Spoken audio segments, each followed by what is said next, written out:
The first update we have today is all about the buzzed-about show, Next Gen NYC, following its recently wrapped first season. There's a strong sense it will return, maybe even with versions in other cities, and the big question is, where does it go from here? In this video, we'll be talking about some of the cast members' own, maybe surprising answers about what's next. You know, who they want in or out and the unresolved drama they want to tackle. So with season 1 done, people are wondering, does Next Gen NYC need a big cast shakeup? Or is keeping the core group the way to go? Gia Giudice, she's 24. She definitely has some thoughts. What's her take on the cast changing? Yeah, it's interesting. Gia seems to believe that if there is a second season, the cast would probably pretty much stay the same, maybe just a few additions. Yeah. And it's not just a casual comment, you know, it kind of illuminates this savvy grasp she has of how reality TV works, like viewer loyalty, her hope for more episodes, deeper relationships forming. It suggests she gets that character development is really key, not just quick drama. Right, developing those arcs.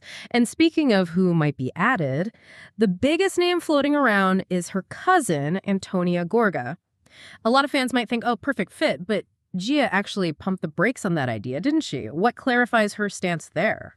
Well, yeah, she was quite pragmatic about it, actually. She pointed out that, you know, a lot of their scenes involve going out for drinks, and Antonia doesn't turn 21 for another year. So that highlights a really practical constraint. Ah, the logistics. Exactly. Age literally dictates casting sometimes, especially if bar scenes are common. Yeah. It demonstrates how production needs can sometimes override even obvious family connections. Okay, that makes sense. And it's tough to talk about Gia or Antonia without bringing up that ongoing family feud, you know, with Teresa, Joe Gorga, Melissa Gorga. Fans are even saying those issues are why The Real Housewives of New Jersey season 14 isn't coming back. How does that whole background situation illuminate the dynamics for Next Gen NYC? Oh, absolutely. That family tension isn't just like background noise. It's sort of the foundation this Next Gen show is built on. It really illustrates how these very personal, very public family issues become a built-in narrative challenge for a show like this. The cast has to navigate it on-screen, off-screen. It adds layers to every single casting thought, every public comment Gia makes about Antonia, for instance. Definitely complex. Now, beyond Gia, what about other cast members? Ariana Bierman, who's 23, and Brooks Marks, 26, they've also reflected on season 1, especially things left unresolved. What did Ariana say about that? Ariana mentioned there was a lot of unresolved stuff from season 1. She suggested a potential season 2 would be the place where things could finally get hashed out. And, you know, that's more than just her opinion. It's kind of a strategic narrative hook, right? Producers love that stuff. Yeah, built-in storylines. Exactly. Lingering conflicts guarantee viewers will tune back in. It turns personal drama into, well, future plot points. And Brooks, he took it even further, didn't he? Talking about a hypothetical reunion being extremely explosive. He even mentioned someone leaving the group chat, hinting it might be Charlie Zakor. That sounds intense. Yeah, Brooks' comments about an extremely explosive reunion, they really underscore how high the tensions still are. And that detail about the group chat with the hint towards Charlie Zakor, it implies some specific friction that maybe wasn't fully dealt with on camera. It definitely sets the scene for potential fireworks if they come back. Shows how even off-screen stuff can fuel the on-screen drama. So, okay, with all this unresolved stuff and potential drama, what's the feeling about adding completely new people? Does the cast want fresh faces for season 2? Well, Georgia McCann, she's 25. She seems quite open to it. She thinks mixing up the cast can keep things exciting, you know, prevent things from getting stale. She even said she'd like another New Yorker, or interestingly, a male version of herself. So she's thinking about specific types of personalities. Interesting. And it sounds like Brooks and Ariana also have specific people in mind, their own siblings. Brooks wants Chloe Marks and Ariana wants Brielle Bierman. That feels like a natural way to expand, keeping it within those reality TV family circles. Right. And Ariana actually explained why Brielle wasn't in season 1. She said Brielle and her fiance are always traveling, so she just wasn't able to come to New York. So it clarifies it was more of a logistical challenge, not a lack of interest. Their hope for siblings joining really demonstrates how these next-gen shows often look to grow from within those established families. Okay, next update. We have about a significant marriage milestone for Real Housewives of New Jersey. Stars Teresa Giudice and Luis Ruelas. Ah, Teresa and Louis. 3rd anniversary, Yeah, despite all the noise. Yep.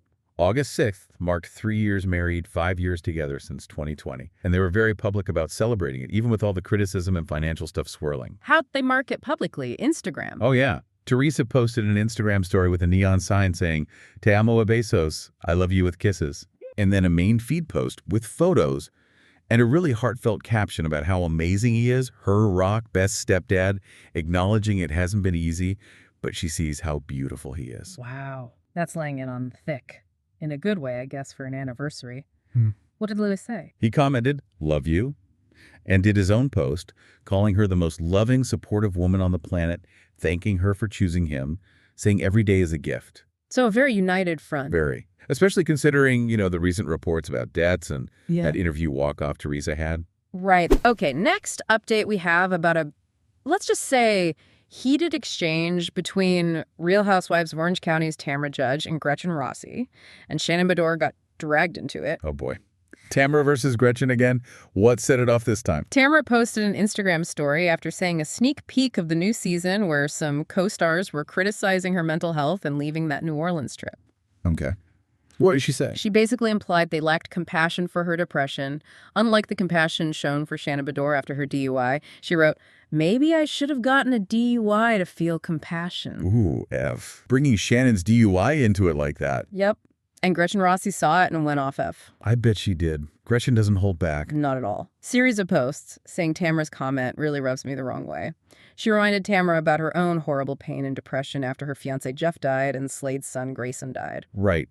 Gretchen has been through immense grief, and she accused Tamra of showing not 1 ounce of grace during that time. Said Tamra spun lies about her and Jeff, plotted against her, made false statements on her podcast after Grayson died. Jeez. This goes deep. Decades of resentment, sounds like. Totally. Gretchen also called Tamra a hypocrite regarding Shannon, saying Tamra never gave your bestie Shannon grace during her hard times last year, instead buddied up with Alexa Bellino and trashed Shannon. She has a point there, based on last season's dynamics. Gretchen finished by saying, "So this is pretty rich coming from you." Wow. Yeah, the gloves are fully off. What's fascinating here, but also kind of grim, is how personal grief and these old wounds get weaponized constantly in these public feuds. It's brutal. It really depicts those intense, long, simmering grudges within these reality TV circles. Nothing is ever forgotten, it seems. Nope, it can all be dredged up years later. Right. And it raises that important question about the long-term impact, When perceived disloyalty or lack of empathy happens under this public microscope, it just festers. Yeah, the scars seem to last. For sure. Okay, next update we have about Real Housewives of Orange County's Gina Kirschenheiter. She's giving insights into the cast dynamics.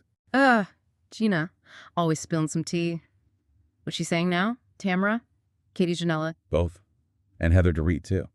Plus, addressing the backlash over comments about Gretchen Rossi. Okay, unpack it for us. Why did she expose Tamra about that photo of Jennifer Pedranti? Gina said Jennifer had a right to know what's being discussed about her behind her back. Simple as that, apparently. Fair enough. And the Heather DeReet stuff, saying Heather's afraid of Tamra. Yeah, Gina claimed Heather, who's 56, even admits that there's times that she is afraid of Tamra. Called Tamra a little scary, very reactionary, someone who goes out of bounds. Which Gina noted Tamra is in therapy for. Right. Gina also talked about Tamra's brief exit from filming. Why did Tamra leave again? Was it about Teddy Mellencamp? Yeah, Gina said Tamra was carrying a heavy load because of Teddy's brain cancer diagnosis. Tamra quit on social media, told Gina to go fluff myself. Oh, wow. But then came back. Gina chalked it up to Tamra being good at dramatics. Okay, classic Tamra, maybe. Right. What about Katie Ginella? Gina doesn't trust her. Gina hinted at things that went down off camera and said Katie approached this in such a weird way, in a threatening way. Threatening? That's strong. So strong that Gina said she considered not returning if Katie did. Yikes. That speaks volumes about whatever happened off camera. Definitely. And then the Gretchen comments, those formaldehyde dip jokes her and Emily made. Yeah, they got some heat for that, right? They did. But Gina's doubling down, says they were funny and actually complimenting Gretchen, and she thought Gretchen would find them funny too. Okay. Interesting take. Anything personal from Gina? Yeah, she's happy about moving back in with Travis Mullen, feeling recommitted. Yeah. But also shared how heartbreaking and unnecessary Travis's legal battle with his ex is. That sounds tough to navigate publicly. She said it's awful, honestly, trying to talk about it because of the potential impact on the kids. Yeah, that makes sense. Gina's comments really do pull back the curtain on the RHOC dynamics. They really do. And if we connect this to the bigger picture, it just illuminates that whole complex web, right? Sure. The relationships, the unspoken rules, how stuff that happens off camera, like legal issues or private arguments, totally shapes what we do see on screen. Yeah, the alliances shift, the narratives change. Exactly. It raises that question about how much the personal struggles really drive the show's story, often in ways we, the audience, only guess at. Makes you wonder what else is going on. For sure. Next, we're going to talk about Naomie Olindo and a surprising update regarding her ex, Craig Conover, and her life after Southern Charm. Oh, right. Naomie. So she's been engaging with fans on Instagram. Exactly. And she hinted at something kind of wild, maybe reuniting with Craig, just for a TikTok. Get out. Really? Really? Like the sewing thing? Yes. A fan asked if they'd recreate the whole "what's wrong with my sewing" moment. You know, back when she criticized his sewing before he got big with it. And what did she say? She replied, haha, funny enough, we just talked about how hilarious this would be the other day. Maybe. Well, that's pretty full circle, isn't it? Totally. But it wasn't just about Craig. She also talked about her current boyfriend, Billy Hare. Oh, yeah. How they met. Yeah, so mutual friends set them up, but they kind of fibbed to both of them, saying the other one wanted to meet. No way. Did it work? Apparently. Yeah. She said she's grateful for the fib because it really worked out. Trust your friend's judgment. Huh. That's amazing. Good for her. Did she talk about the show itself, Southern Charm? She did, yeah. Pretty candidly. Said, Yeah. I don't miss TV at all. Interesting. Yeah, she feels some people are just made for it, but she's not one of them. Said it was fun, but leaving felt like a natural progression. Right. Finding something more authentic. Exactly her words. Needed to do something different and more authentic to me. She was grateful for the show, though. Yeah, that makes sense. You know, what Naomie's perspective illuminates here is that journey, that personal toll reality TV can take. And this search for authenticity, it really raises an important question, doesn't it, about finding yourself again after the camera stopped rolling. Yeah, it definitely does. It suggests maybe real peace comes when you step away from that constant public gaze. Precisely. Okay, next update we have about a developing situation involving podcaster Kiki Monique and Real Housewives of Orange County star Katie Ginella. The clout-chasing drama.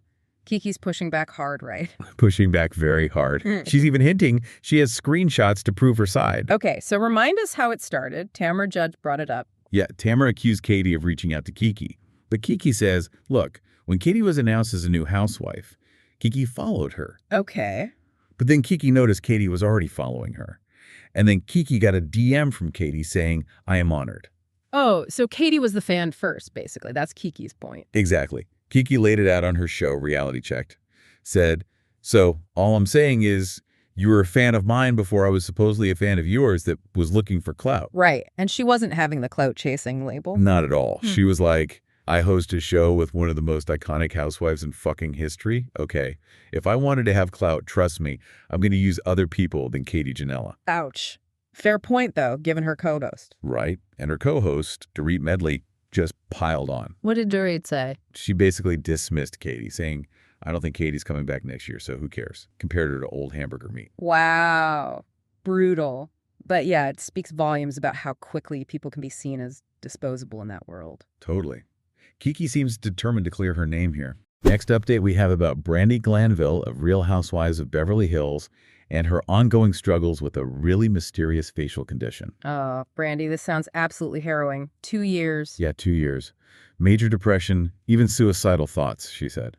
All linked to what she thinks might be a facial parasite. A parasite? That sounds terrifying. And the cost? Over $100,000. And 21 doctor visits. She described crazy lumps, her face moving around, losing sight in one eye. Oh my God. Face swelling, then sinking in, feeling like something was just eating me from the inside. Gray spots, ear drainage, headaches, just awful. And doctors couldn't figure it out. They weren't sure about a parasite. Treated her with stuff that maybe helped her feel a bit better mentally, but didn't fix her face. And she mentioned trying Nair on her face at one point. Oh no, Brandi. That must have been desperate. Scorched her face. And her insurance apparently didn't believe her, saying it was just inflammation and old filler. That's infuriating. The financial strain on top of the physical and mental. Huge. Savings gone, paying minimums on cards, feeling like a loser, she said. So much financial fear. And the suicidal thoughts. She credits her kids for still being here. Just heartbreaking. And she linked the start of it to the stress from the Caroline Manzo situation. Yeah, the anxiety after the Ultimate Girls Trip claims. Said she was in a fetal position for 4 months, and then the lumps appeared. Wow. The body keeps the score, huh? Is there any good news? There is, finally, an infectious disease specialist, Dr. Michael Scoma, saw her tweets where she was basically screaming for help and contacted her on X. Really? Through Twitter? Yep. She's now on IV antibiotics. Dr. Scoma expects meaningful progress soon and hopes for a full recovery. Oh, thank goodness. That's incredible. Social media helping in that way. It really is. Yeah. But she still feels like a hopeful wreck. Calls it Groundhog Day, can't get out of bed sometimes, brain fog, aches, money anxiety. It's still a huge struggle. God, what she's been through. Okay, next update we have about the Valley's Scheana Shay. She's surprisingly open to reconciliation with Rachel Leviss, apparently. Sheen and Rachel, after Scandival and the restraining order, series. Seriously. Scheana also talked about that ongoing debate about whether Janet Caperna from the Valley was originally just a fan. Okay, let's start with Rachel. What did Scheana say? Open to what, exactly? On S.E. Cup show, she said she doesn't think they'll ever be friends again, but she'd be open to a conversation. Huh. That's unexpected. Right. She said, I don't think there's anything I need from her. But we do still have some mutual friends, and if one day our paths crossed and she wanted to talk, I would be open to that. But she's not reaching out herself. No way. She added, I'm blocked on everything. So I think that says enough. But she did note Rachel seems to be thriving, living her best life. Okay. Interesting. And what about the Janet fan thing? Kristen Doute's been pushing that narrative, right? Yeah, Kristen and some fans questioned if Janet kind of schemed her way into the group after meeting Scheana years ago. So what was Sheena's take? When asked if Janet was a fan on a podcast, Scheana basically said, I mean, yeah, are you not a fan? Acknowledged Janet admits it. But she thinks Kristen's taking it too far. Exactly. She said Kristen has kind of taken it to a new level where it's like a creepy stalker sort of fan, and pointed out Kristen didn't feel that way when they were best friends. You know, Scheana's stance on Rachel is quite something, isn't it? Especially post-Scandival. It really is. A bit surprising.